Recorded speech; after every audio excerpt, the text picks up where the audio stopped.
Hi everybody.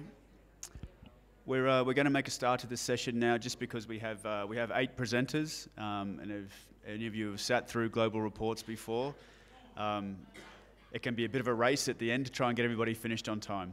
So we'll make a start. Thank you, Duncan. So my name is Tony Smith. I'm the Communications Director at APNIC. Global Reports is an opportunity to hear from the RIRs from the other regions, and also the internet organisations, the global internet organisations who operate in this region, such as ICANN, ISOC, and PTI, which is part of ICANN.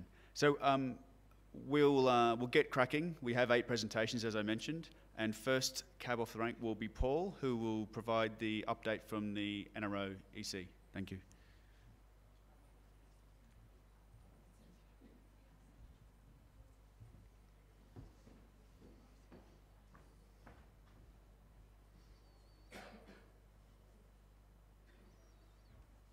Thank you very much, Tony. Thanks, everyone. I'm speaking today about the NRO, the Number Resource Organisation, and for those of you who don't know what the NRO is, I'll briefly describe it to you and tell you what it has been doing. But in short, what the NRO is the coalition of the 5 regional internet registries working together. So there are quite a number of things that the RIRs need to do together. This is APNIC plus the 4 others, in order to do our job better, to coordinate activities and so on. And anytime we do that, that kind of joint activity, we do it in the name of the Number Resource Organisation. We started doing this back in 2003, and so we have a memorandum of understanding, which is really about the cooperation of the RIRs to form the NRO. And the NRO itself, however, is not actually an incorporated association. It's not an incorporated body. It's really just represented by this agreement amongst us to work together. The mission of the NRO then is to coordinate the RIR system and our joint RIR activities. We also, where we can, we promote the multi-stakeholder model and the bottom-up policy development. So bottom-up policy development is what you would have seen in the 2 policy SIG sessions today. It really is that process where anyone can come along into an RIR meeting, can make proposals for new policies, and then everyone at the meeting and in the community gets to decide on those policies. There's a third thing that the NRO does, which is to fulfill the role of the ICANN ASO. So the other thing that we discussed today in the first session today in this room was the future of the ASO after it had one of its regular reviews just recently. So this, for those of you who are at that session about the ASO, then hopefully this discussion about this report on the NRO will tell you more about what the NRO is here for and what it does.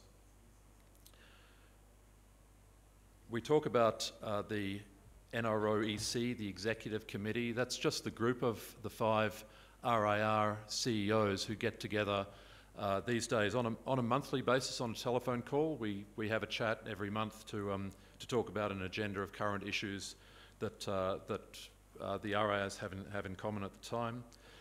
We have a rotating set of office holders, so-called, for that. So this year I am the chair of the NRO EC, and that's why I've got the pleasure of being here and giving this report. Alan Barrett, the CEO of AFRINIC, is our vice chair and secretary. Axel Pavlik is the treasurer. Oscar Robles from LACNIC is just an ordinary member, as is John Curran from ARRN.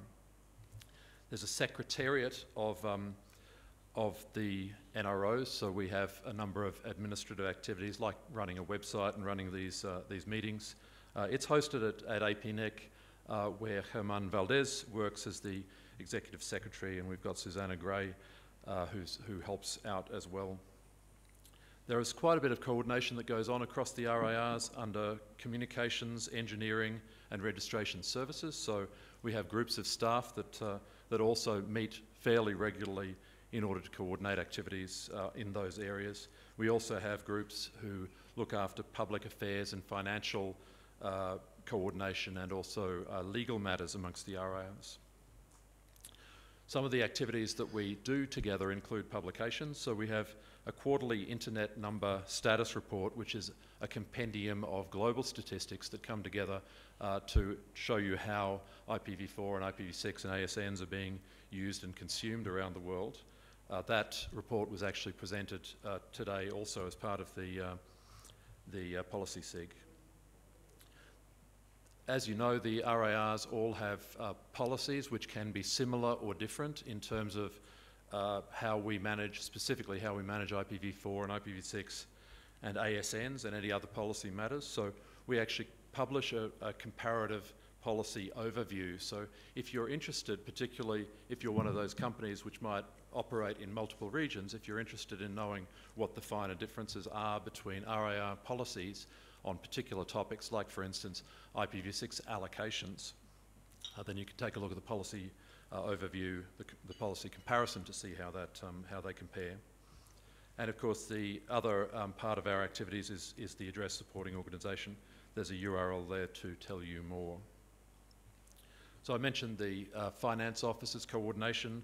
They do, one of the things that they do each year is to establish our cost sharing formula between all of the RARs. So based on our budgets and our IP address holdings, we actually subdivide the total cost of NRO shared expenses according to the formula that's here. So this year, in the current financial year, we have, at APNIC, we have 23.5% of the NRO budget that we are responsible for. We have a general operations budget, which is for Secretariat, Communications, Travel and Meetings. That's 643K. Of that, 200,000 also has gone to the IGF, the Internet Governance Forum, which we support in order to fulfil that mission of assisting in the bottom-up global policy development process, the multi-stakeholder model. We also make a contribution to ICANN. So ICANN, of course, is a large organisation with a large budget. We make a small, relatively small contribution, which really represents the rather small amount of services that we receive from ICANN, and that's the 823,000. So those figures are split up. They're accounted and split up between the RARs and paid on the basis of the formula that you see there. Something that the RARs have done is declared our intent to support each other as needed if there happens to be any financial or operational problems in any one of the RARs. Of course, we want to make sure that the RAR system as a whole works properly, and so we have a joint provision, a pledge towards a stability fund for that purpose. We all worked quite hard for the IANA review, which was completed and successfully concluded last year. One of the things that is done under the new IANA structure is something called the Review Committee. What that serves is to review the performance of IANA and make sure that in case of any failure or question over IANA's performance, we actually have a committee of people with community representatives who can help to make a judgment about whether IANA is really performing to our expectation. That's really part of the increased accountability over ICANN and IANA functions that was introduced with the new IANA reform. So it's giving us the opportunity in a structured way to review and to feedback on IANA's performance. So it might seem a little bit bureaucratic, but it is in fact an opportunity for us to properly be aware of and to provide feedback and judgment on IANA's performance. That review committee meets occasionally. It only has a little bit of work to do, which is to review IANA's performance reports, but all of its business is publicly archived and minuted on the URL that you see there. Something else that comes under our engagement with ICANN is the fact that we're collaborating with ICANN on this thing called the ITHI, the Identifier Technology Health Indicator project, which Alan, I think, will be commenting on. We called for public comments on the performance metrics for what we call Internet Identifier Technology Health. So we had a public comment period. That is documented here. We actually only received one comment from that comment period, but we are now really, having received that, we're all ready to go ahead and continue our coordination with ICANN on that project. More on the review committee is here. We have 2 members from each RIR community elected and 1 staff member from each RIR appointed. So in the APNIC region we have Bertrand and Simon from the community. They've been appointed by the APNIC EC as community representatives to the review committee, and George Kuo, our registration services director, or our services director, is as the APNIC staff member.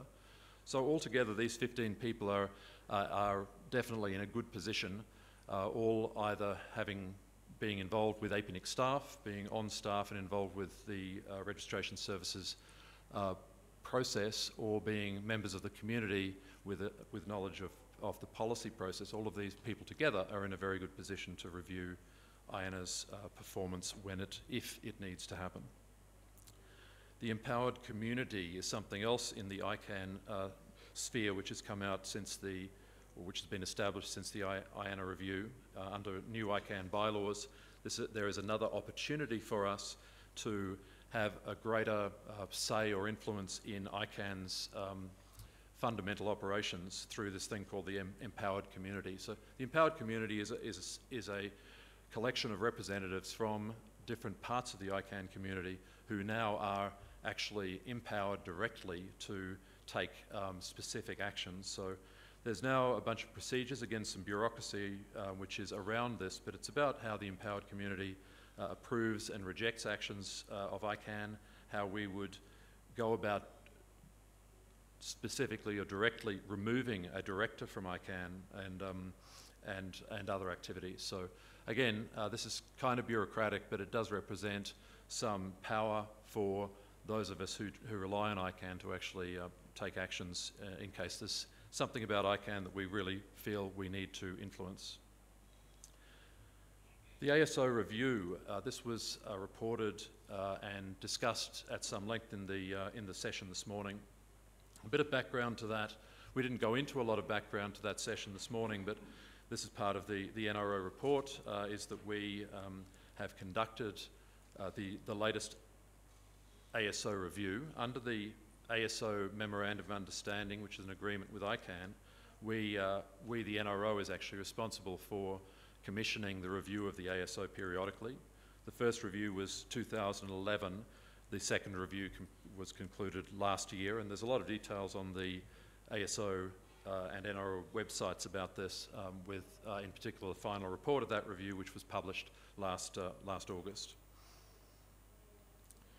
So what's happened with that review is that the NRO EC, the ASO AC have published a joint response to the review. That's a response in which we basically accept the recommendations, the 18 recommendations of the review, and we then call for the community consultations which are recommended. So that's what was going on for APNIC in our session this morning. It's going to go on around all of the other RIRs now, as announced by the NRO. Just finally, a couple of technical projects. We have announced and implemented what's called the RPKI All Resources Trust Anchor model. If you're familiar with the RPKI, it's a hierarchical system which has a root, and that represents the authority and the certification of resources as they're allocated down from the root. These days we have decided for operational simplicity to actually have a trust anchor at each of the RIRs that independently can claim the responsibility for the entire resource space. Now that potentially allows for some overlaps or some conflicts between, but that potential is no different from our current potential for conflicts between the WHOIS registries. So this is a way of moving forward more quickly and more expediently with RPKI implementation. We've worked on IANA PTI reporting requirements. We've worked on the Identified Technology Health Indicators consultation, and we've done a pretty comprehensive revamp of the NRO website. Now I've spoken for long enough for a 10-minute report, but happy if there are any questions, if Tony will permit. Certainly, go ahead. Dimitri and Alain. Thank you, Paul. I believe that you will find an opportunity to satisfy my small interest to empowered community procedures where I can read it. Because unfortunately I heard third time, maybe I think this year from 2017, in the report from NRO, but never can find published on site. The empowered community is an ICANN structure, so I'm sure... Sorry, I meant what you put on your presentation, because if you approved some procedures, we can read it's public document. As I was about to say, the empowered community is an ICANN structure, and we participate in that. And I'm pretty confident that ICANN has documented all of the activities of the empowered community.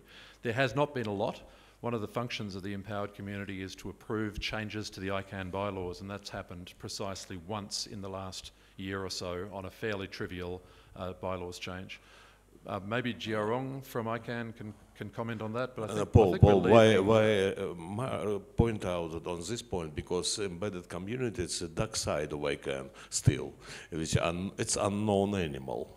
So I take it you'd like... It's still unknown animal, and I still expect that you can explain us what's our role, what's the real text which we can use. Well, I tried to explain it, Dimitri, that we in the empowered community have got opportunities to make collective decisions about certain aspects of ICANN's functioning. So one of those was, for instance, a change to the bylaws. If you'd like the NRO to report about let's split the Can you common let me finish, idea. please, Dimitri? Okay. If you'd like the NRO to report separately on the NRO website about about empowered community activities, then we can do that. But at the moment, I think we're leaving it for ICANN to do that. Yes, I hope, because please, first of all, it's legal procedure, which is very important. I prefer to read the legal text. Thank you. Okay. Okay, that's noted. Thanks. Alain Durand from ICANN. I would like to take the opportunity to thank the NRO for working in collaboration with us on the ITHI project. I'm happy that the public consultation went through and we can move to the next stage. And we'd just like to offer a plug for my session that happens in a few minutes in another room, where I'm going to show for the very first time some actual metrics and actual numbers on what we have measured on the name side of a house. So thank you again for what you have done, and looking forward for future collaboration. Thank you, Alain. So that's a reminder then, just to be clear, Alain, that we've got a BOF session about this at 6 o'clock this evening, is that? That's the case, yeah. Anyone interested then in following the coordination of the identifier technology health indicators, Alain is helping us with that at the next session. Okay, that's all, I think. Thank you very much. Thanks.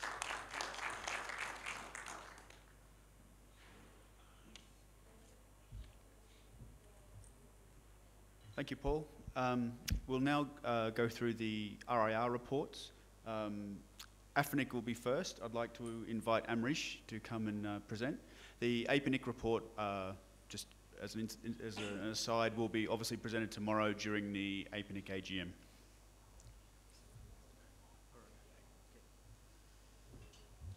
Good afternoon, everyone. My name is Amrish. I work in the research department at AFRINIC. So it's a pleasure for me to present the AFRINIC update here at Apricot.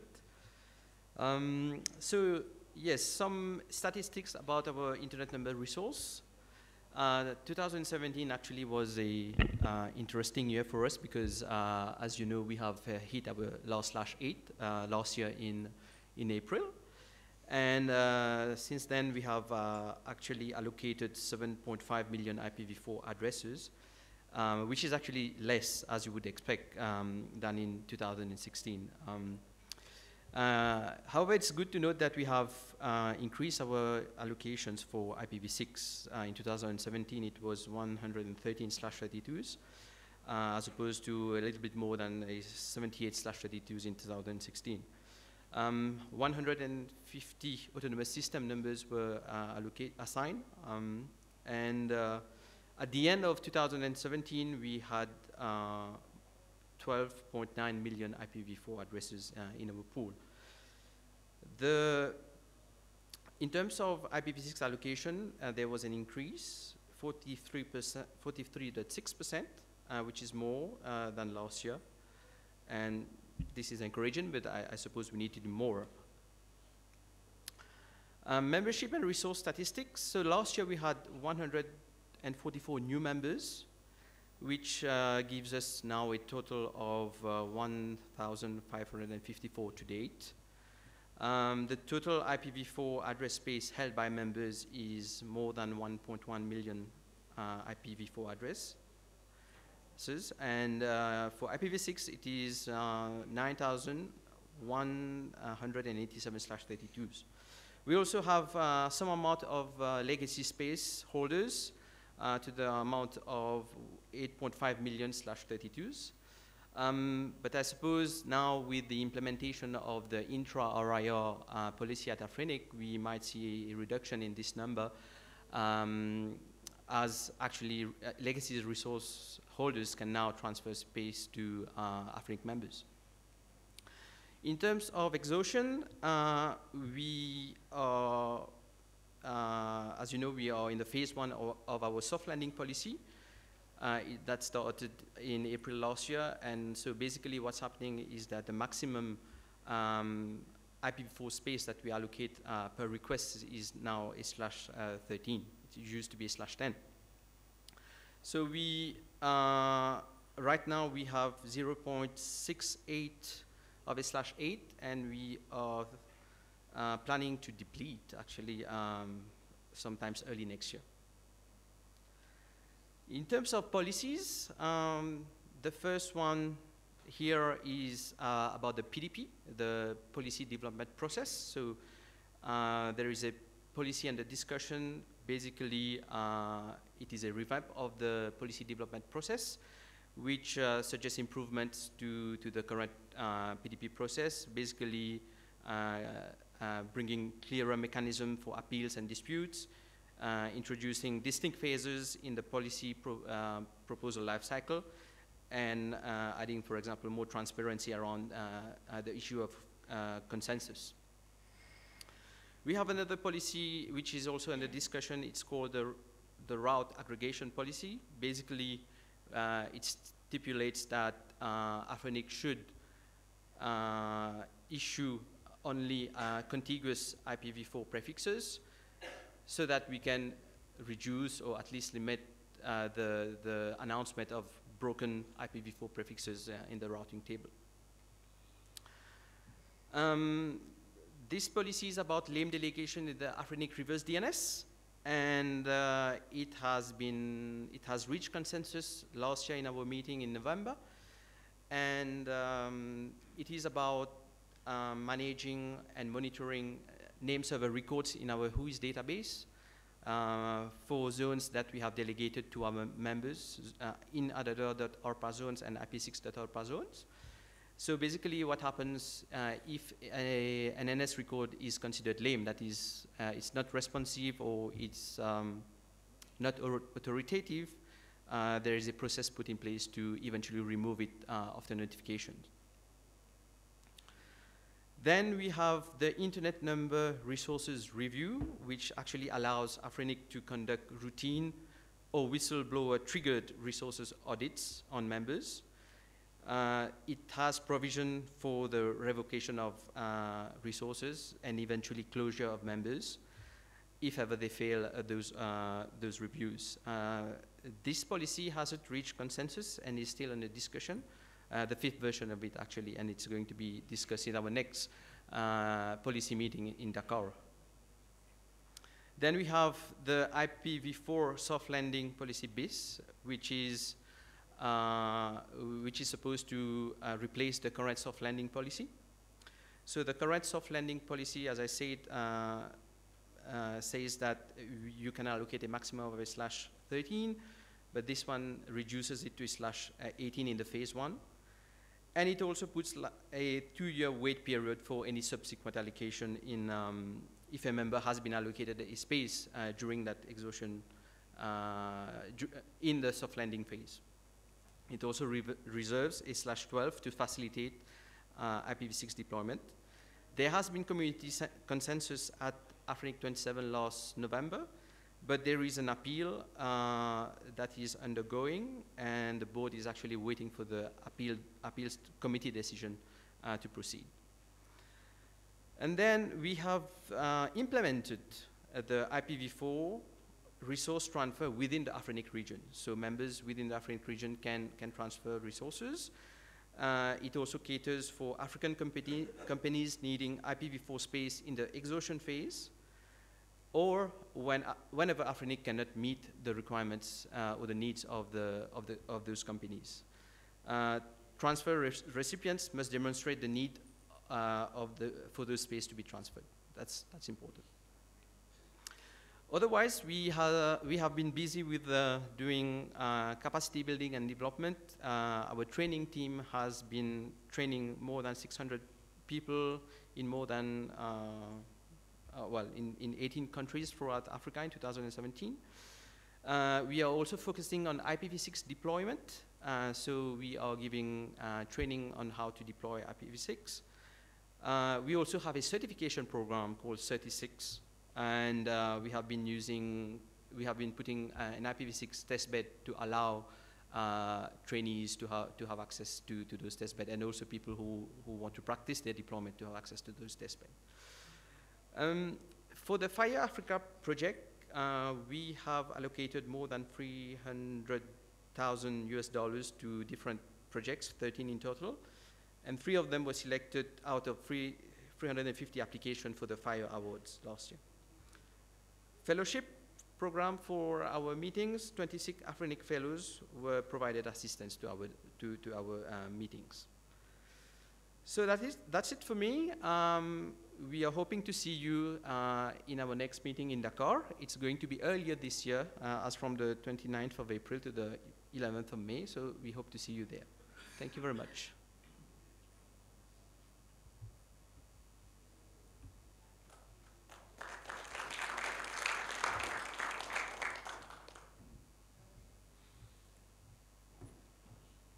Thank you, Amrish. We'll now move on to Aaron, and presenting the Aaron update will be Aaron Hughes.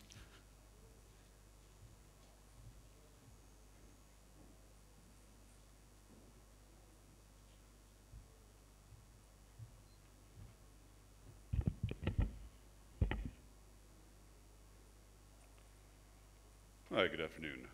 My name is Aaron Hughes. I'm one of the trustees on the Aaron Board of Trustees, here to give an Aaron update.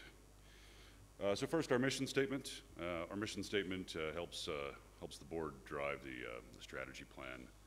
Of course, we generate operational objectives in the strategy plan, and that helps staff with what they do to operate the organization. Our service region is the United States, Canada, and more than 25 Caribbean and North American economies. We have over 37,000 organizations served.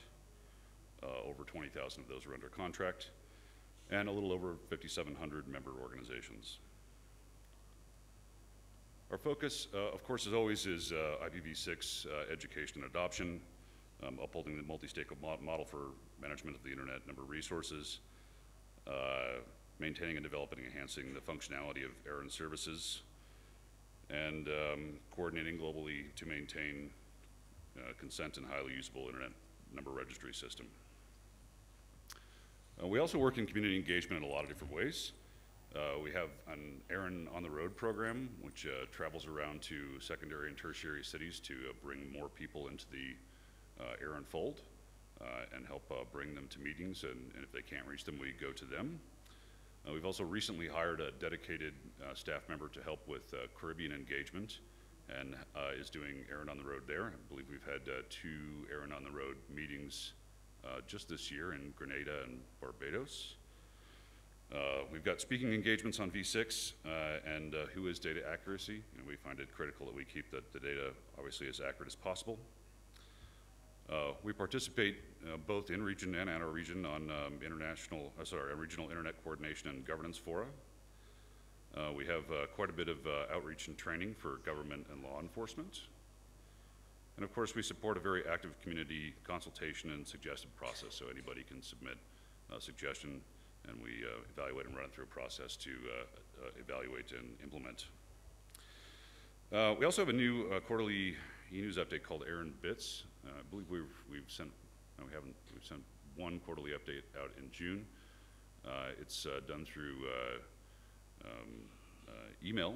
It's a PDF document and some video availability.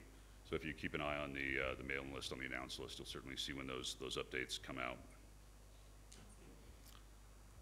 We've had a lot of focus on Caribbean engagement. As I just mentioned a few slides ago, we've hired somebody specifically to help with our Caribbean engagement, Bevel Wooding, to help facilitate participation in ARIN across a range of areas for the policy development process, outreach, capacity building, et cetera.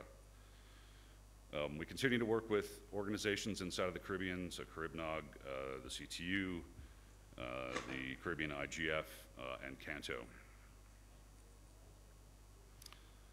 Here's a basic report on intra and inter-RIR transfers, so you can see transfer statistics between APNIC and ARIN, ARIN and the RIPE NCC, and the RIPE NCC and APNIC. And those numbers are, of course, growing.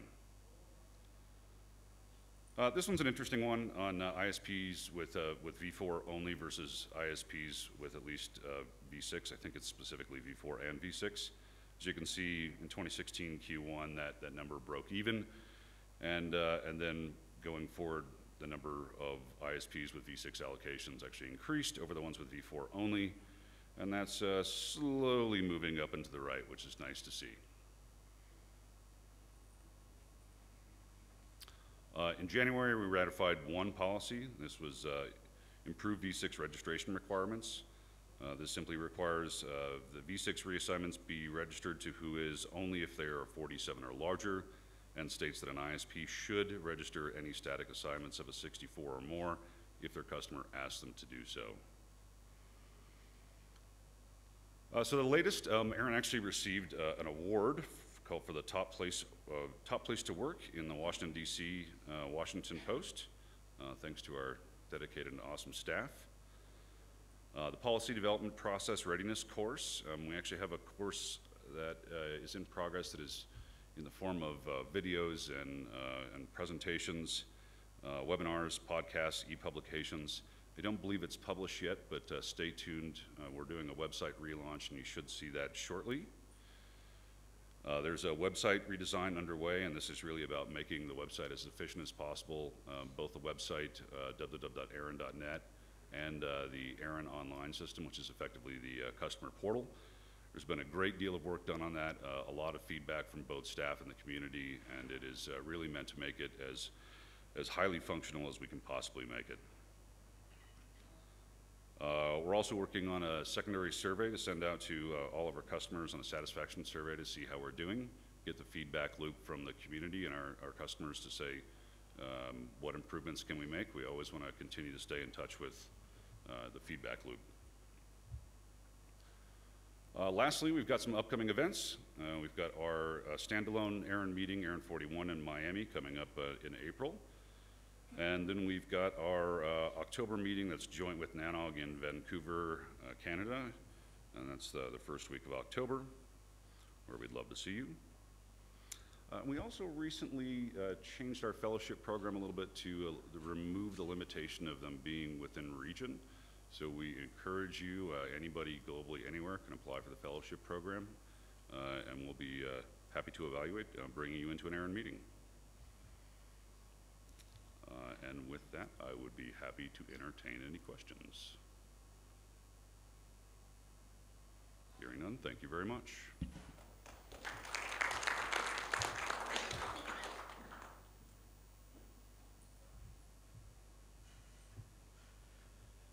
Thanks, Aaron. Next up, I would like to invite Alfredo to provide the LACNIC update.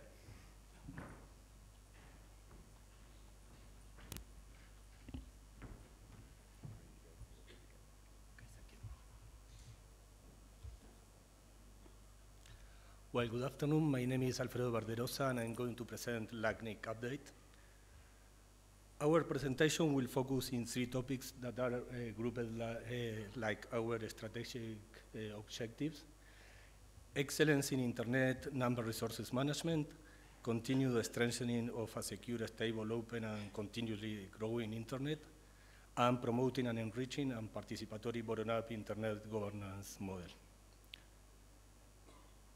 About our membership base, we have just reached 7,500 members. Last year, 2017, we received 1,500 new members, and that was about 70% more than what we received during the previous 3 years. Average was from 2014 to 2016, 900 members.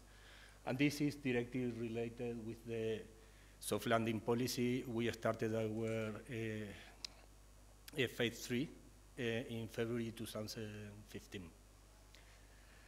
We are expecting this trend to continue, and not only because of the soft landing policy, but also because early this year we started a new membership fee schedule, and this schedule made some improvement to the inclusion of smaller ISPs. About this new membership fee schedule, we work a lot on it, and we have several goals. I'm going to mention only 2 of them. One of them was to create a more equitable schedule. In the past, organizations holding 1 million IPs or more than 20 million IPs were paying the same, and the cost per IP was ranging from $1 for the smaller ISPs to more than, from less than a few cents for the bigger ISPs. So we were trying to make something more equitable, and we also want to allow the inclusion of these small ISPs.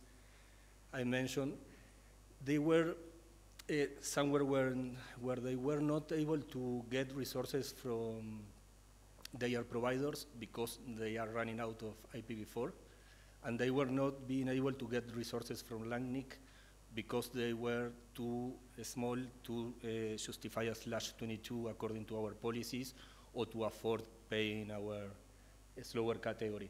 So we created the nano category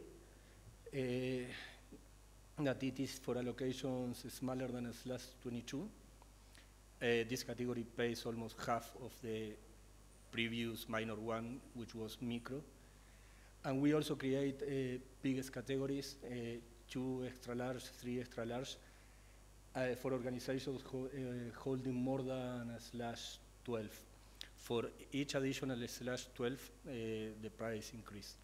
And we also decrease ASN assignment fees for the slower categories. Okay.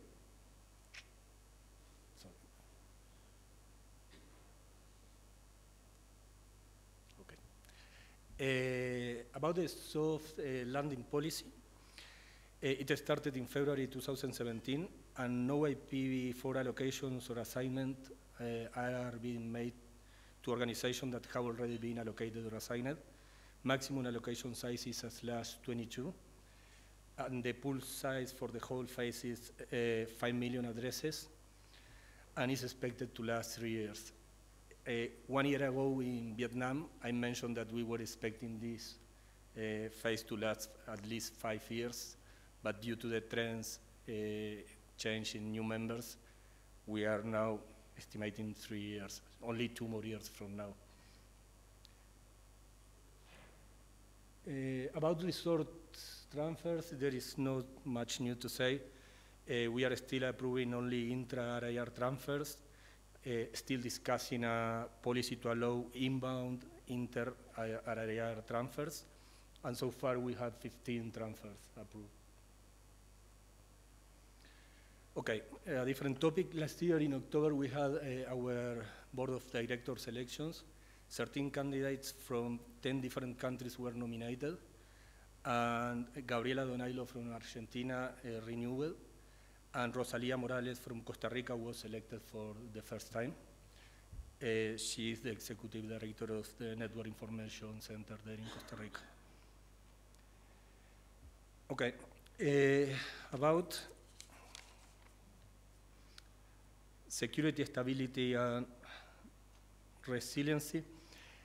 We are working in coordination with the other RIRs in the deployment of the growing adoption rates. Uruguay skyrocketed from almost 0 to 29 as the dominant operator deployed IPv6 for all fixed broadband services. Brazil continues growing, and some other countries like Trinidad, Tobago, Ecuador, Argentina, Bolivia, Guatemala, and Mexico are starting to show some growth. Okay, on a different topic, training and webinars. Last year we trained almost 4,000 people. 3,000 of them were in webinars and in-person trainings. Topics were IPv6, BGP, RPKI, DNS, cybersecurity, and 1,000 more in our campus. Our campus is increasing the number of students year over year. And last year we added a BGP and RPKI course online that we got very good feedback from our community. Okay, maybe you know FRIDA, that is the Regional Fund for Digital Innovation. In 2017, we received a record of 312 applications for 3 supports that were available. And the winning projects include an IoT initiative for climate change and disaster management in Dominicana, an educational project that employs ICT in rural Cuba, and a Brazilian organization that works to create awareness about digital rights of LGBTI communities in the LAC region. Finally, on internet governance, we are working to improve participation in our policy development program. In 2014, we only have 3 proposals, and last year we had 9 proposals, where 8 of them were implemented.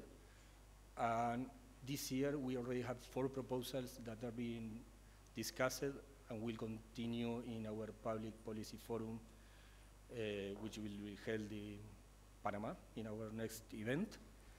And finally, about community building, apart from our 2 events that were in Brazil and Uruguay last year, we had 3 LAC NIC on the moves that are events oriented to local communities. We usually made them in collaboration with ISOC, ICANN, and local authorities, and they were in Guatemala, Guyana, and Medellin. And finally, invite you all to participate in our event in Panama, which will be held from April 13 to May 4th. Thank you very much. Questions? Thank you.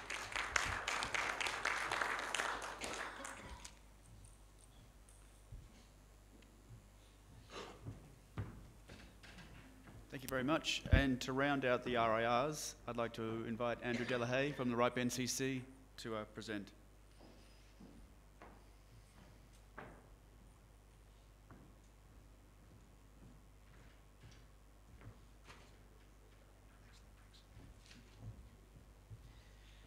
Good afternoon, everybody. My name is Andrew Delahaye, Chief Operating Officer of the RIPE NCC. Usually Axel's standing here. He sends his regards. He's in another meeting right now. So I got these beautiful slides from Axel. And after seeing the last 4 slide decks and presentations, I have to say that this is sort of similar and goes into the into the same direction as the prior ones. The membership growth. The RIPE NCC has grown up to 18,000 members, or LARs as we call them, in 2018, February, which basically means that we see an increase of 2,000 members a year. And those 2,000 members are, we call them often the new members, so to speak, the ones that are not the traditional ISPs, but often enterprises and such. And one of the issues we notice is that because these enterprises are less familiar with our processes, that we have to do a lot of explanation and taking them by the hand through our processes. The impact on the IPv4 pool of this large increase, means that we see run out the remaining pool of IPv4 address which the RIPE NCC has in 2 to 3 years from now. Currently, following policy, new members can still get 1/22 out of the free pool, and that lasts for another 2 to 3 years, which is the expectation. Next to the free pool of /22 IPv4, there's quite an increase in transfers within the RIPE region. In 2017, we transferred 21 million addresses over the course of the year, and that sort of is 200 to 250 specific transfers per month, which the teams have to deal with. But then we looked at it and we did a bit of analysis, and we said, well, is this really the market? And in 2017, 78%, 87% of 21 million addresses were administrative transfers. So basically between two entities of the same company, subsidiaries, or same groups of companies that did a business restructure. The remaining 4.6 million addresses were transferred between, we call them unrelated LARs, or members, so to speak, organizations, and that we consider to be a real on-the-market transfer. We've also seen a high number of transfers overall, what I just stated, so about 200 per month, 250 per month. And that basically, if you look at those numbers, it shows that the transfers are quite small in size. Further analysis can be found on our RIPE Labs website. Just like I think it was Aaron from Aaron, who also presented this graph, is the proportionally fewer LARs with V6 in our region. So we see a large increase of new members, but we also see less IPv6 allocations. Is that an issue? Well, maybe not. So also there we did a bit of extra research, and the drop became apparent after the IPv6 requirement was removed from the IPv4/22 allocations. What does that mean? Every LAR that came to the RIPE NCC to receive a last /22 allocation also had to request an IPv6 allocation. And that policy was changed, and that rule was abandoned, and that made basically this whole situation start into a different direction.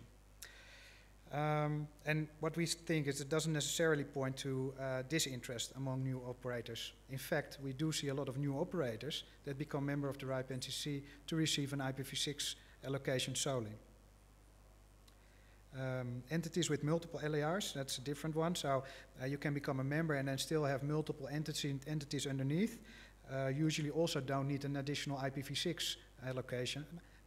Hence that also skews the graph which I've just shown. We are currently working on a global IPv6 survey in 2018, and this is a bit of a promotion activity here. We do like to stress to all of you, all the operators, to participate in this survey. And we did one in 2008. We did another survey in 2013, which means basically every 5 years. And we currently have a survey open, which is open until the 1st of April. And we really like to see how IPv6 deployment is continuing across the globe. Next to the numbers, we also look at capacity building. We're supporting local communities. We are having upcoming regional meetings in Tehran, in Moscow, and in Timisoara. We are supporting all kinds of initiatives for national network operators and IGFs. There's member lunches, which we do, which is very small meetings where we reach out to our members. We go there for a specific lunch, and usually we meet with 10 to 15 members, with a few staff members, and discuss their needs, their requirements, etc., etc. Also to be capable to be in touch with the specific needs of the older members, but also the new members. And it's very low threshold, so it's actually quite a good success. We are having IPv6 roadshows. That's more in the training area. We do train the trainers to make sure that we have enough capacity to do capacity building in that area, and other training courses. We also have LEA meetings, roundtable meetings for governments, etc., etc. And there's lots of engagement currently in the Caucasus going on, where we added a new staff member for the RIPE NCC who's reaching out in that specific pocket of our region. From a training perspective, we do a lot of academic engagement. We're currently trying to incorporate our training materials into computer science and engineering curricula. We had a couple of meetings in Beirut with the University of Beirut, and they're very interested in using our training materials in their courses. And that's a really good step forward.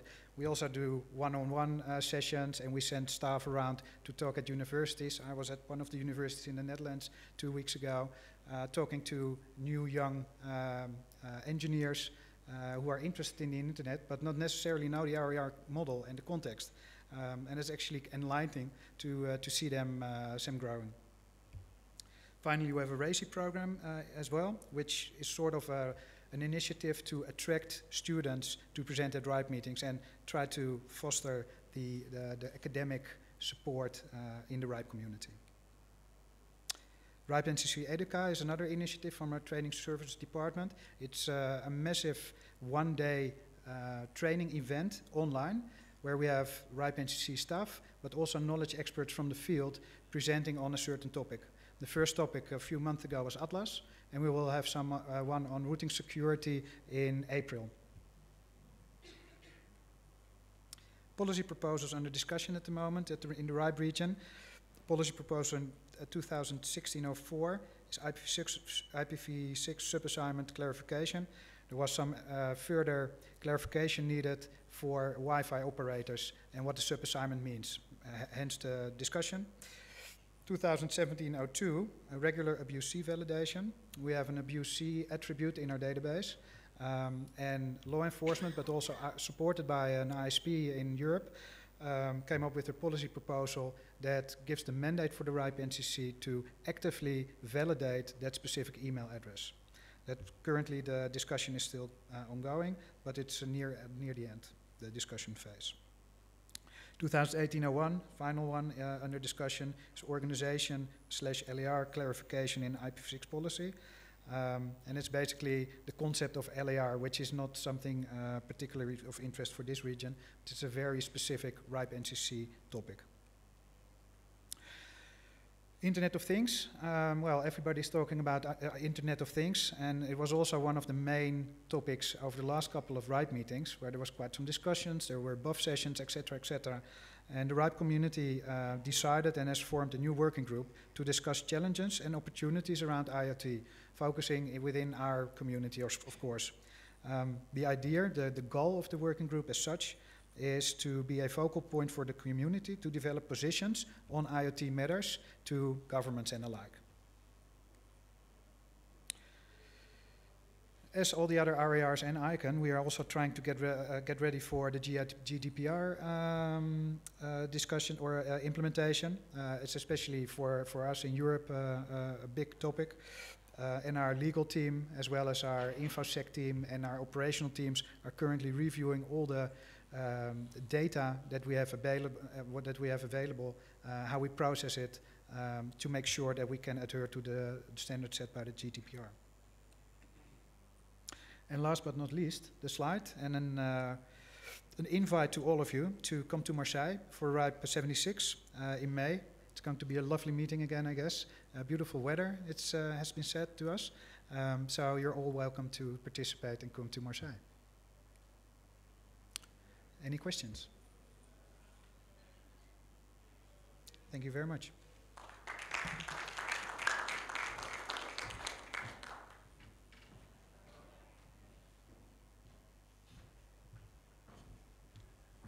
Thank you, Andrew.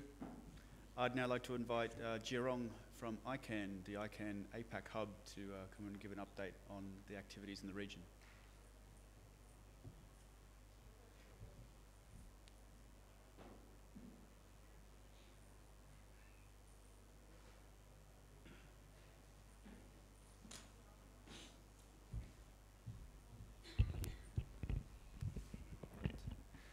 Afternoon, everyone. My name is Jarong. I'm the Vice President and Managing Director of the ICANN Asia Pacific office. The office is in Singapore, but we have a regional presence all over the region. So every time we do this, it's very tight and it's a race to the end, and we are coming to that end, so I'll keep this very short. So just 3 key topics. Well, the first one on community support. Essentially, the ICANN Asia Pacific regional office, we have a presence in Singapore, and we bring ICANN's presence to the region. Of course, a key area of that work, of our work, is to provide support to the contracted parties, registries and registrars in the namespace. But at the same time, we also do a lot of support for the larger internet community, and we do a lot of that in terms of capacity development and training and technical training. So here you see a picture of Champika. He's our trainer for the region. It doesn't look like a very flattering picture, and that's actually, I deliberately chose this because he's right now in India doing training. And it's a relatively small room, and the setup is not done very nicely, but that's the kind of environment he's operating in. And he's missed the first time this Apricot meeting. But I'll explain a little bit more about the ICANN team being here. Now, I have 2 points in the blue box. The first is on NOGs, the Network Operators Groups. So from my office, we support every single NOG within the region. So we provide sponsorship, as well as where possible, we will attend the conference or provide a training workshop there. So this is a big area where we provide a lot of support, and we coordinate a lot of that with APNIC, working with Molly. Now the second area is on capacity development. This is on a by request basis, working together. And we also partner various partners within the region, including ISOC and APNIC.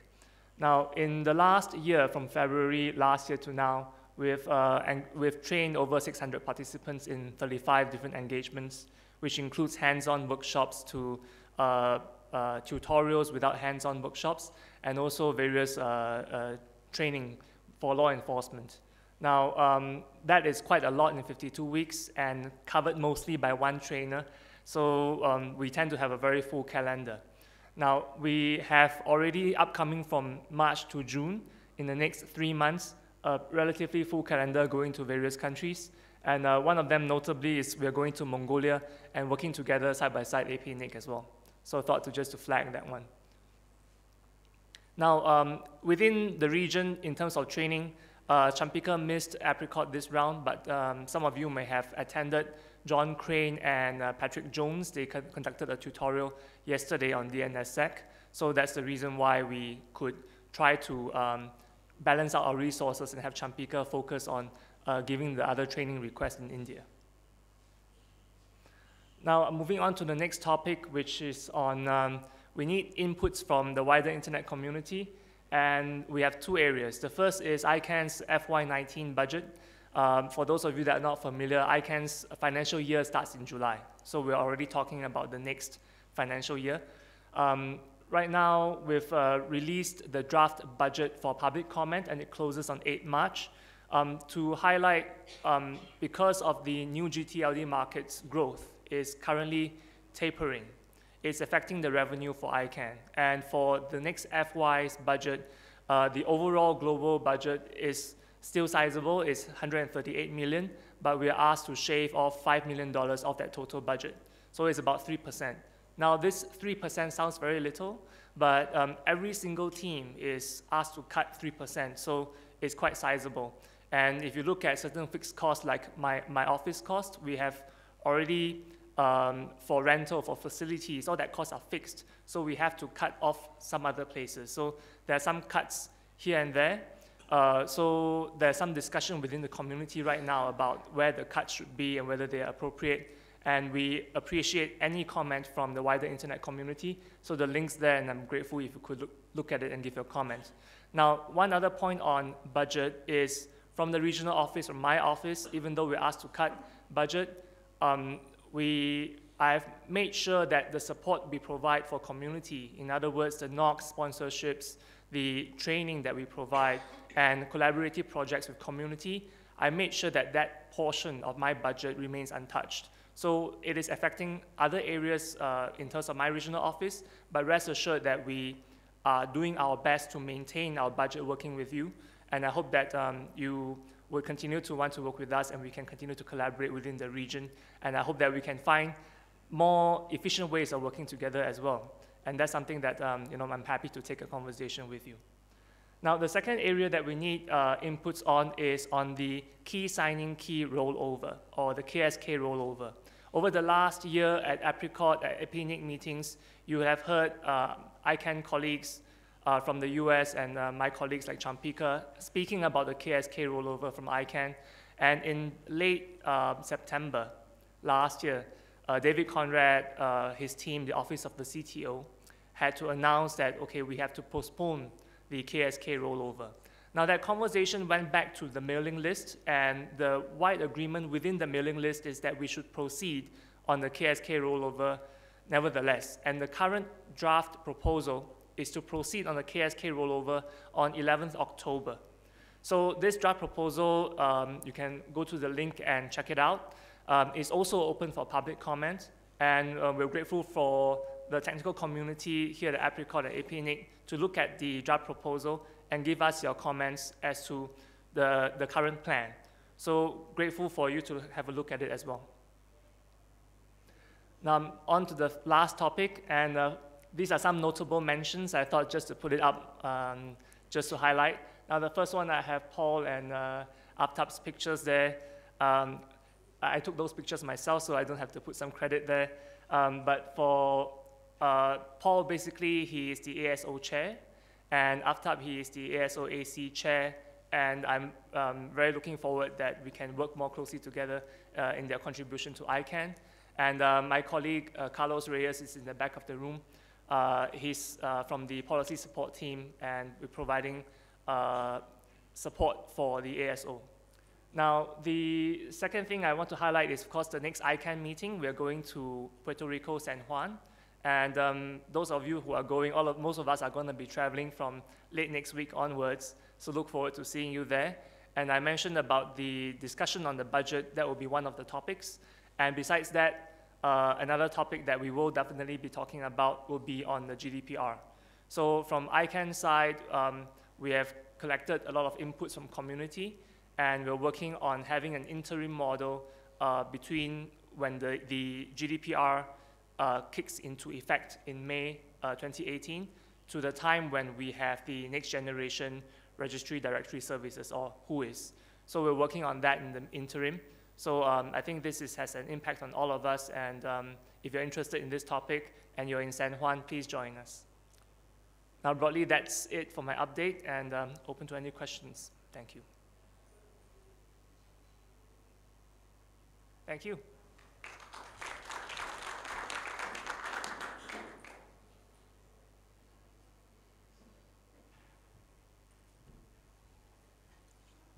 Thank you, Jirong.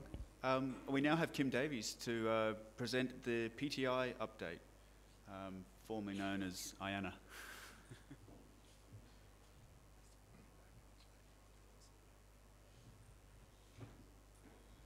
Hello everyone, my name is Kim Davies. I work in the IANA services. I was recently appointed president of PTI. PTI is an affiliate of ICANN that was created by the community a little over a year ago to perform the IANA functions. As you probably know, the IANA functions are typically partitioned into 3 buckets: protocol parameters, domain names, and number resources. And obviously, number resources is why we're here today. Just to give you a quick sense of the size of the team, we now have 15 people working in IANA.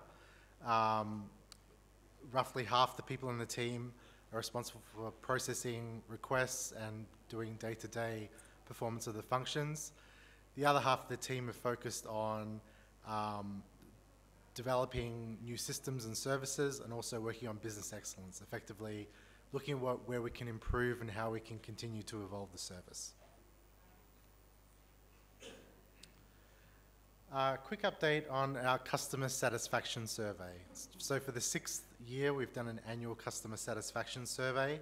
The survey is partitioned into the different categories of customers that we have. The services that we perform for the RARs is one of those partitions. The way that we distribute the survey is for the RARs. We send the survey to the RAR CEOs and also the RAR registration service managers. Our response rate for the survey for that particular petition is 26% this year, which is 10% lower than the previous year's average. Now, bear in mind that's a fairly small sample set, so I don't think it's illustrative of any particular trend. For those that did respond, we got 100% satisfaction rate, and our average over the past 4 years has been 99% satisfaction. All of the 5 respondents to the survey reported that they didn't have any customer service related issues in the past year. And then we also asked during the surveying process for RARs to rank the attributes that are most important to them in how we deliver the IONA services, and accuracy and timeliness were ranked as the highest. One thing I will also note with respect to the customer satisfaction survey, the way we do it is essentially a once a year one-off event. And one of the pieces of feedback and challenges that we've run into is that feedback is often asking our customers to rate our performance on something that might have happened many months earlier. So we're looking at the model, and we're looking at essentially separating asking strategic questions, which might be suitable on an annual basis, versus in-the-moment questions about how we're performing for a given change request. So we'll move to a model where shortly after we've actually done service for one of our customers, we would ask them how that went, and that would be one form of sampling for customer sentiment, and then another would be polling our key stakeholders in terms of strategic direction. We continue to produce monthly reports as part of the numbering services agreement. These reports are on our website, iona.org/performance. Comes as no surprise that there's very few requests that we fulfill for this community. Essentially, we have the twice annual automatic allocations from the IPv4 recovered pool, and then we have occasional AS number allocations. But you can go in there, look at the reports from month to month, and you can also drill down to the exact timestamps for when we did certain actions in our business process. Another part of our operations that's really ingrained into our culture now is that of auditing. We've now, for many years, had a process of having regular audits where we have a third-party audit firm come into our team, analyze how we're doing our work, and assess our control environment. We've just had our 2017 audit report issued for how we perform our registry services. This includes the number of resources services that we provide, and the report was issued this year with no exceptions. And this was actually the first year that the number of resources business was included in the scope of that report as a result of the IONA transition. We also do a separate audit specifically devoted to how we manage the root zone KSK. That's also done on an annual basis. That is due to be delivered sometime next month. One notable change moving forward is we've used PricewaterhouseCoopers as our audit company since 2010. We had a competitive RFP for future audit services, and we've now selected RSM as a new audit firm for the coming year.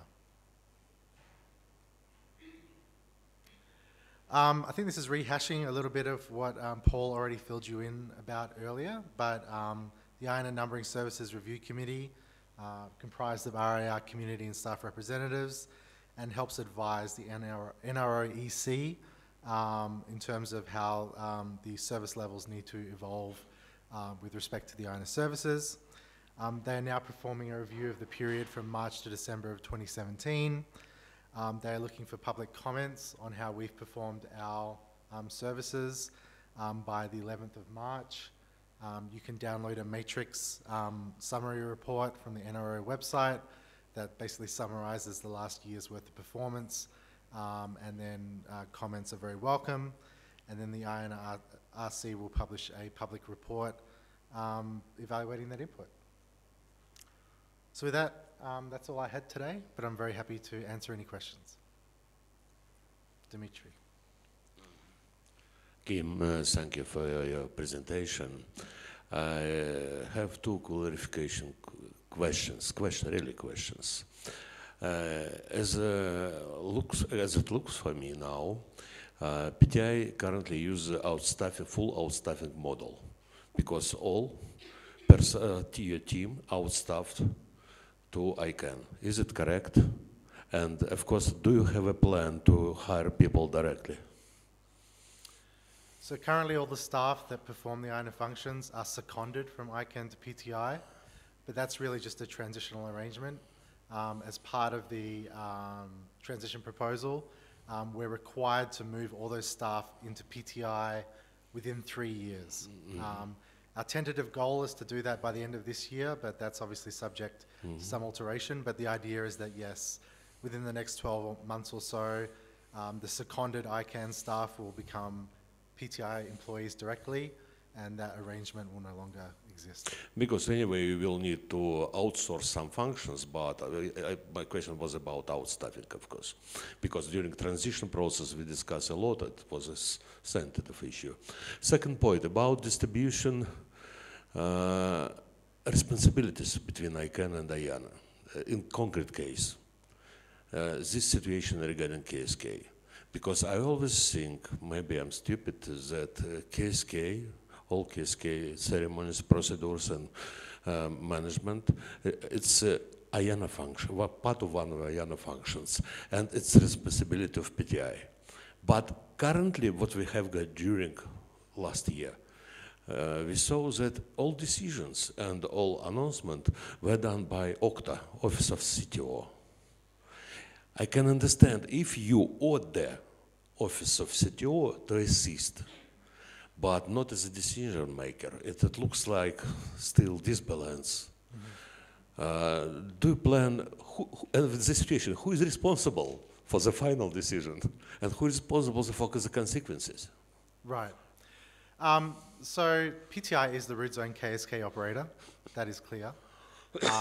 We do it as part of the naming services that we perform at the behest of ICANN. So it's an interesting relationship. I think with respect to that specific project, the root KSK rollover, it was a very detailed, involved project. And so essentially we have a cross-functional team, including representatives of both PTI and ICANN internally that are involved in that project team. So I wouldn't read too much into where the announcements are coming from. PTI was definitely heavily involved and continues to be heavily involved in the KSK rollover. But I also think that some of the messaging and where messages come from is something that we're learning as we go through, as not everything has been institutionalized from day one, and we're continuing to evolve that. Thank you. Okay, my hope that you will finalize all these interim procedures and will create some more stable. Good luck. Sure, thank you. Thanks very much.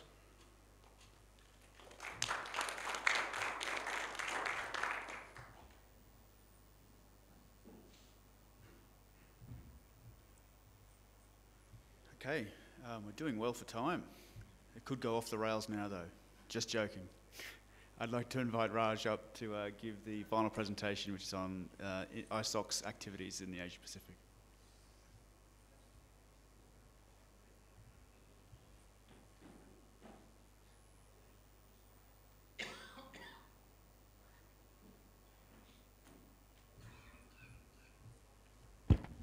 Thanks, Tony, and thanks for the opportunity to speak. Since I'm the last speaker, I'll try and make this as brief as possible. I'm sure people have other things to go on to. For those who don't know ISOC, of course, we've been around for 25 odd years now. Last year was our 25th anniversary, 25th anniversary. Amongst other things, of course, we're the organizational home for the IETF. So I won't go through all my slides. It's actually quite lengthy, so I'll skip through some of them. In terms of where we exist globally today, we have just over 230 countries where we have members worldwide. Recently, we of course also opened a regional bureau in the Middle East, which is headed by Salam, and some of you may of course know her, based out of Beirut. A quick snapshot of what things look like in the APEC region for us. So just over 33,500 individual members, and we've typically have about 15% year-on-year growth, and that's been pretty much constant for the last several years now. 22 chapters, the most recent one being Mumbai, India. Just over 18,500 chapter members. Not every individual member is a member of a chapter. There may not be a chapter in the locality, or they may choose not to become a chapter member. There are 20 organizational members who are based in the APEC region. In terms of the staff, we're pretty much spread out across the region from Pakistan to India, Singapore, Australia, and the Philippines. We have 2 positions that are coming up, which we'll be posting shortly on our website, so the team will grow. So hopefully when I speak again next year in Korea, I can give you an update on how things are going with that. We also have 2 board members who are resident in the region, Saki-san in Japan and Harish in Singapore. Some quick highlights on what we did over the last year and a bit. So some numbers just to put that all into perspective: 100 plus speaking engagements in 25 economies, 70 plus events and activities that we were directly involved with, and some 3,000 odd people trained across the region. One of the things we do every year, and the next one is about to go out in the next couple of weeks, is a survey of internet policy issues in the region. I don't know how well you can see that, but that gives the results for the last 4 years that we've done this. And couple of things keep on staying on that list. Cybersecurity, of course, and that in 2017 floated to the top.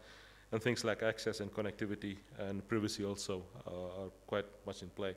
What this does, of course, is helps us determine what we need to do, where we need to put our efforts in. So it's been a useful tool for us to see what the region thinks. The Wireless for Community projects, we pioneered this in 2010 within ISOC in South Asia. Since then, we've now globalized this project, so all the other regions are also doing this now, not just us in APAC. A lot of good comes out of these projects, so this is going to underserved regions where there's no connectivity, where there may not be a commercial viability for an ISP or an operator to provide connectivity. We do these community networks, and there's great examples on our website, so I won't go through all of that. But I'd like to just highlight that this past year, we had a new phase in one of those projects in Pakistan where we looked at a rural girls' school in Multan, Pakistan. And what we tried to do was see if we could do some supplementary education classes for those girls at that school. They have some cultural constraints, they have some economic constraints, which sometimes don't give them the opportunities for education as we would perhaps be fortunate enough to have in other countries or in other localities. So what happened was there was a teacher based out of Islamabad who remotely taught them every day for several months. And from the feedback and the reports we had, first couple of days, the girls were really quite apprehensive on going to this thing, watching this big screen, this person talking to them, teaching them about math, science, and English. But about a week or 2 later, the head teacher said to us that we have never had this much high attendance rates ever in the history of our school, because the girls wanted to go to school now. It was a reason for them to go and get exposed to these things. We're trying to, we did a better benchmarking before and after, and we hope to have that report in a couple of months' time, just to see what impact this could have, not just in attendance, but as well in improving the academic skills. So if you're interested in that, please let us know. We're happy to give you more information. Some of you may know Aftab, of course, and Jerong earlier put a picture of him up, saving me from doing so. So this is one of his projects since he joined us, an IXP mapping project. Of course, there's lots of IXP mapping projects, but this one in particular, what we also tried to look at was to see what the population numbers were in particular cities and countries across the region, and where there were no IXPs, and if there could be some reasoning behind why we should have one in that location. Very specifically, we did this for the United Nations ASCAP's Asia Pacific Information Superhighway. They have this master plan that they have had in operation, and in some discussions with them, they wanted this sort of data, so we did this up for them. And then, of course, we've made this public now, so anyone can access that. It's been continuously updated. Of course, this sort of data is not easy to update sometimes, so if you have information you can provide us with, please do pass that on to us, and we'd be happy to update things from that. Some other things we did throughout the year. The ITF, of course, I mentioned we're the organizational home, so we do a lot of support work for the ITF in terms of increasing awareness across the region. So we did a bunch of workshops in Southeast Asia and South Asia over the last 2 years. Out of that, we've had 1,000+ people who've attended that in Indonesia, Philippines, Singapore, Bangladesh, Pakistan, and Sri Lanka. Out of that, I'm happy to report we had 3 drafts that came out, and there were 2 fellows at IETF 100 in Singapore that came out of that program. So that seems to have had some impact and at least increased the awareness levels in some parts of the region. We also did a series of online privacy workshops. As you may know, privacy means different things to different people sometimes. So what we try to do is to look at all the 4 sub-regions that we operate in: South Asia, Southeast Asia, Northeast Asia, and Oceania, and see what people thought about privacy there, what the government was doing about it, and what, of course, the community was doing about it. So we had a number of those workshops across the region, and then in Singapore at the end of last year, we brought together all those learnings and had an event which was actually quite good. The report is just about to be released, so if you're interested in that, we're happy to pass that along to you. We also did a series of digital accessibility workshops, and very specifically we targeted the development community, so the software developers, and trying to create awareness on what things they need to do to ensure that their systems are accessible and so on. And surprisingly, we found that a lot of them are very keen to do accessible things, but they just didn't know where to look, even though there's lots of information out there on the internet on what they should be doing. So that seems to have worked quite well as well. If you have an interest in the Asia Pacific, and particularly in topical issues, I'd invite you to have a look at our Asia Pacific regional issue papers. It's basically an analysis of data from the region on those topical issues. You can see there's quite a few there. What the region is doing, what some current developments are, and things that we need to look out for going forward.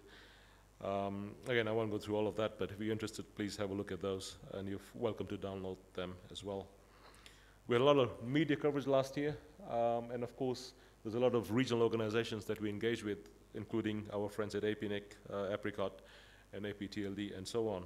So this was just a bit of a graphic there to show you who we engage with. Just to finish off my little talk, some of you, of course, have known ISOC for a while. In 2018, we've moved to a new approach in how we work, and we call it the campaigns model, or the campaigns approach. We have 4 very distinct campaigns that we are focusing on. Previously, what used to happen, there's departments and teams within ISOC which were very focused on what they were doing. What this campaigns approach allows us to do, of course, is to all come together and be very focused on how the whole organization can work on a topic together. Now, of course, everyone contributes in different ways to each of these campaigns, but the fact is now that we have a very focused approach. When we go to meetings at events like this, we have very clear objectives and very clear asks of the people that we meet based on the approach of these campaigns that we're taking. I won't run through them in any great detail. I'm happy to provide you more information if you so desire. One is on IoT, termed Trust by Design, and very specifically what we're looking at is consumer electronics, not industrial electronics. And we're trying to see, about a year or so back, the OTA, the Online Trust Alliance, became a part of the Internet Society. So they have this trust framework that we are trying to make global. And basically, it's essentially a best practice guide for manufacturers and vendors to see what they can use or what they can do when they create devices and applications and services to ensure that there's no big security holes in them, and that the trust that consumers put in them remains. And of course, if that remains, then the larger internet benefits, because then we don't have these crazy devices on the network killing our other devices. So that looks to be a great little project that we're working on, or campaign that we're working on. This is just kicking off now, so we just started this from last month. So as we go on through the year, you'll hear more from ISOC on these campaigns. The second one is community networks, and again, I mentioned before that we had done this initially within ISOC in this region. So this is the globalized version of that. And basically, it's looking at underserved regions and trying to demonstrate that when you bring connectivity and access and digital technologies to a particular location, it can have an impact there, and what sort of impact it can create. Internet governance, of course, I guess we can't do nothing. ISOC wouldn't be ISOC if we were not involved in the internet governance space. Very specifically, where we're looking here what we're looking at here is the multi-stakeholder model and what we call collaborative governance. I think all of us have worked very hard to promote the multi-stakeholder model, but what we also see in recent times is that there's been an issue. People are having some issues with the model, some supporters are not as supportive anymore, and so on and so forth. So this model basically tries to demonstrate that the multi-stakeholder model can work, and the way we're trying to approach it is looking at a couple of little very specific projects across the world which will demonstrate how the multi-stakeholder model can actually be used and can make it, an impact. It can have an impact when it comes to bringing about change on a particular policy issue. MANRES, of course, if you've been going to sessions at Apricot, quite a few of those sessions have had some mention of MANRES, and there's lots of people walking around with MANRES t-shirts as well. There's one chap at the back there, I can see that. Thank you very much for promoting us. Aftab is, of course, one of the leads for this project here, and he's been doing a lot of work on this. And it's all about, of course, routing security. You guys probably know more about that than I do, so I won't get into too much details on that. But we're hoping that operators will embrace this, or some version of this, so that we can ensure that there's a healthy internet.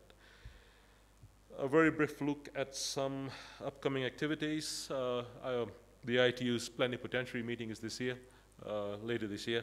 So we are covering the prep meetings in this region as well as other regions of the world.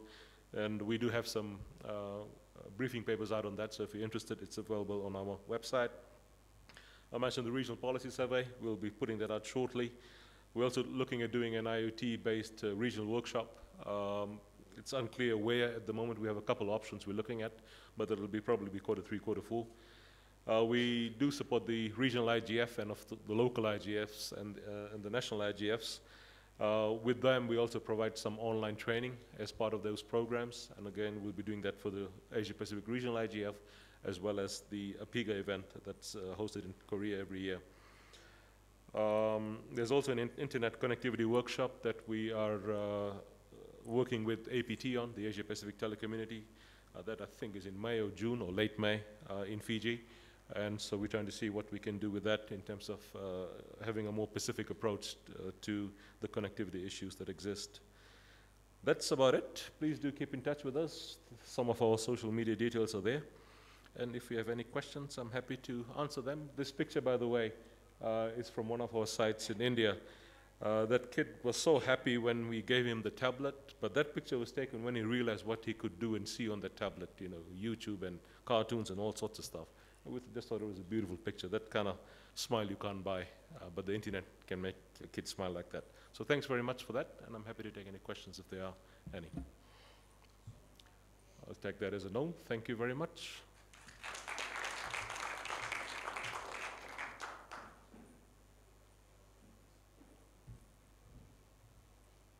Thank you, Raj, and thanks everybody for attending this session. That concludes Global Reports. All of the presentations are available on the Apricot website, so if there's anything there you wanted to look in more detail, please go and have a look at the slides. They're all on the website. Starting in this room in a few moments will be a BOF session on APNIC's Community Trainers Program, so I invite you to stay around for that. Thank you.